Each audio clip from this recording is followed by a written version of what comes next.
අම්මේ කතිනා කියපන්කෝ. ගන්න. ඒ නම යෝක නවත්තන මොකද? මොකද්ද විමල මේ ටක්සල් වෙනා දියන්නේ? සමස හරි ඉස්කෝලේ ඉන්නේ හරි ඉස්කෝලේට කරන්නෙත් නෑ. බලනවා ඉස්කෝලේ ආපු දවසට මේ අහිංසක ළමයි දින්න දෙන්නෙත් නෑ. සමස නම එපා කරපගේ මොනවත් ටක්සල් වෙනා දිය දවසේ මුකුත් කරන්නෙත් නෑ. නැගිටපන්. ආවද? උඹ වැඩක් කරන්නෙත් නෑ. උඹට කන්න දෙනවටත් පාඩුයි.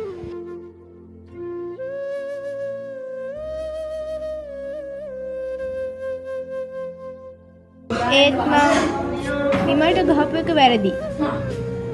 ඒක හොඳ නෑ. ඒ ළමයා හැමදාම කල්පනා කර කර ඉන්නවා. දෙමාපියෙක් මන් දැකලත් නෑ. මම මේ ළමයා ගැන ටිකක් හොයලා බලන්න ඕනේ.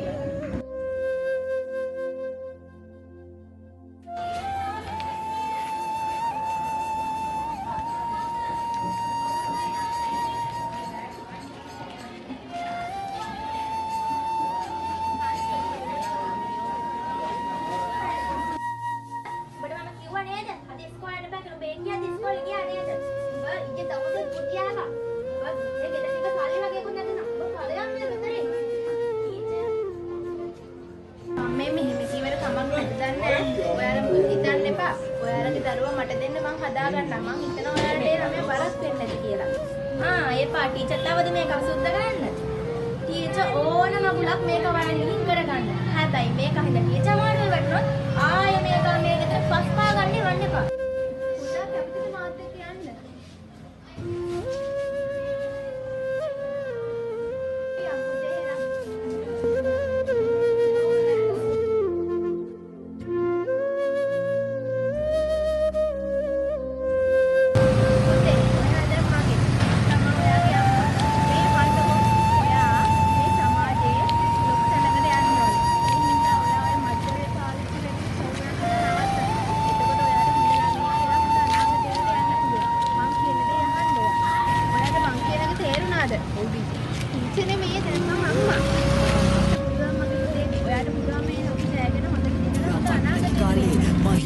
වැටි දිව්වා පියාපත්තාව කාලේ මං ඉලක්කෙ ලං කර ගත්තා මගේ ලෝකෙ මං තනි වෙලා දැන් පාඩුවේ ජීවිතේ වින්දා හිත හයිය කරන් උඹ ගහුව ගල්වලින් මාලිගාවක් හැදුවා ඔව් චරිතය මට මාව පුදුමයි මටත් මගේ ඉවසීම මං වගේ ඒක හතන්නේ ලෝකෙටම නම තියෙනව උඩින්ම ළඟදීම හිතේ තියන්නේ වෛරය මගේම අතින් ලිව්ව මගේ දෛවය ලැබෙන්න යෝන කාටත් මට වගේ හරි පාර පෙන්වන්න සෙනෙහස මව්පිය මතක මැකෙන මකණය මරණය මතුව මකන බැරි දේ කර්මය මට තරගෙ තියෙන්නේ මගේ හිතත් එක්ක වැඩි බනහන්නේ මං අදහන්නේ ධර්මය නෑසුණා වගේ හිටියට ඇහුණා අම්මගේ කඳුළු දකිදිය දැඬුණා ඒ කාලේ දැන් ඉවරයි මැරුණා මේ වාරේ මගේ හීනෙට මං පේරුණා මට තේරුණා මං බේරුණා ඇකී කතා යලි සීවුණා හිත සීරුණා තැහැරිලා හීනෙට මං පේරුණා දිලිසෙන්න යෝන සෙල්ලමේ ගැම්මෙන් කියන්නේ යස මගේම වචනේ උණ දේ වුණාද ගිය දේ ගියාදෙන් ඕනේ සනසෙන්නේ මගේ ලෝකේ තනියේ මට තේරුණා මං හේතුණා නින්දර ගියාට හීනෙන් පේන්නේ ආසම හීනේ විතරයි